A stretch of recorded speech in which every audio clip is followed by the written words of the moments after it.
We know that no one can fill our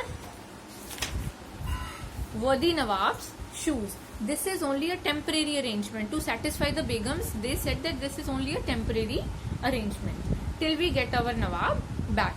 Moreover, this is only our only alternative. The soldiers will respect and obey only someone from the royal family. They are loyal to their Nawab and are ready to sacrifice their lives for his sake. And of course, since the heir is still too young, his mother would be the actual ruler, the regent, added the Raja, hopefully. So what those two Rajas wanted, that Naushirwan must be made the Nawab, but as he was a minor, mother, like Begum Shehnaz, she will be the actual ruler, but the face, she cannot be called as a Nawab. So Naushirwan will be called as a Nawab. So please give us time to think, the Begums replied. There were murmurs and arguments in the Zanana. Begum Shehnaz was scared for her son. This was the real reason. She did not wanted herself or her son to get sacrificed for the sake of life, for the sake of their country. He was so young and unskilled in the art of warfare. What if he got hurt in the battle or was killed? This was the reason she was backing. She didn't wanted her son to participate in the national movement. She clutched her son close to herself. Suddenly a voice rang out. I accept the proposal. My son Prince Birjis Qadar will be happy to serve Awadh. It was Begum Hazrat Mahal, eager to join the war against the enemy who had jailed her husband. But he is too young, just 11, a child. The rest of the ladies protested. Hazrat Mahal remained adamant. She remained stubborn, dheet. Fighting is the only choice we have.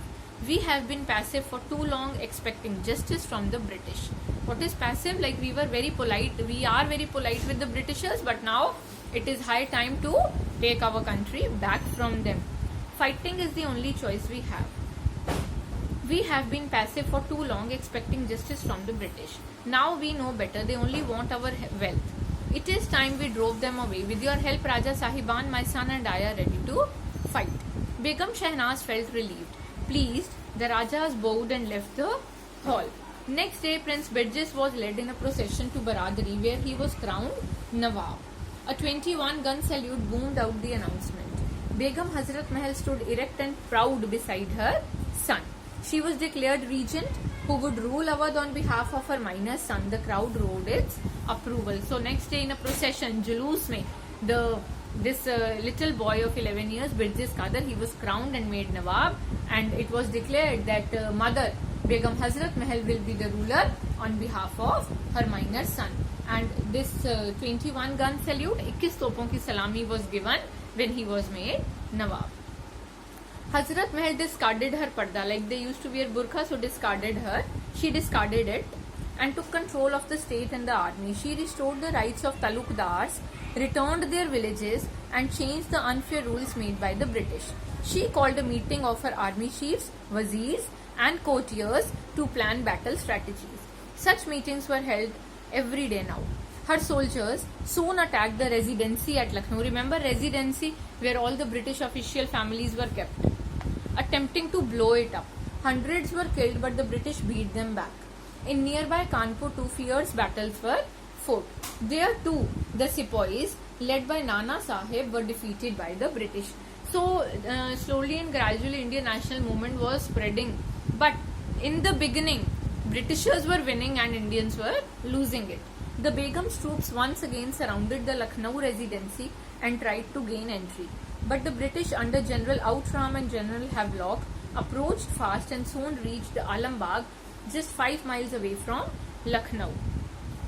The Begum was forced to leave Lucknow and defend Alambagh.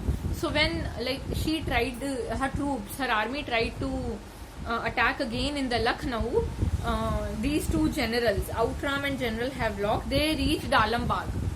So the Begum had to leave Lucknow and go to Alambagh to defend the place, to make safe the place. Determined to fight till her last breath, she mounted her elephant and rode the streets in the midst of the firing and clashing of the swords, exhorting her soldiers to fight on. She herself was on the elephant and fighting. The battle lasted for 3 days. On 23 September, Alambagh was captured by the British. So yes, they lost it, Begum lost the battle, but she fought very bravely. British troops now marched through Lucknow to rescue their officers and their families in the residency. They met with fierce resistance. There were clashes on every street of Lucknow. When they did reach the residency and made their way in, they found themselves surrounded by the rebels. They were trapped inside, imprisoned in their own shelter. So when they won the battle and they went to the residency, again Indians had imprisoned them. Bandi bana liya. Lucknow became the rallying point for thousands of soldiers who began gathering there to join the battle. Greatly alarmed, the British in Calcutta dispatched Sir Colin Campbell with their 5,000 soldiers to help their fellow men stranded in the residency. So as so many Britishers were trapped in the residency, imprisoned in the residency, Sir Colin Campbell was sent with 5,000 soldiers. The rebels continued to fight relentlessly, encouraged by Begum Hazrat Mahal and other commanders. The Begum ordered her soldiers to fortify Kesar Bagh and put up strong barricades on every street. So Begum also said to protect Kesar Bagh Palace. Every house in Lucknow participated in the battle. As before, Hazrat Mahal led from the front, seated astride her elephant. Yes, she was in the front. She was not afraid of dying. But the British finally occupied Kesar Bagh. The British army tortured and killed the citizens and plundered and destroyed the grand city of Lucknow.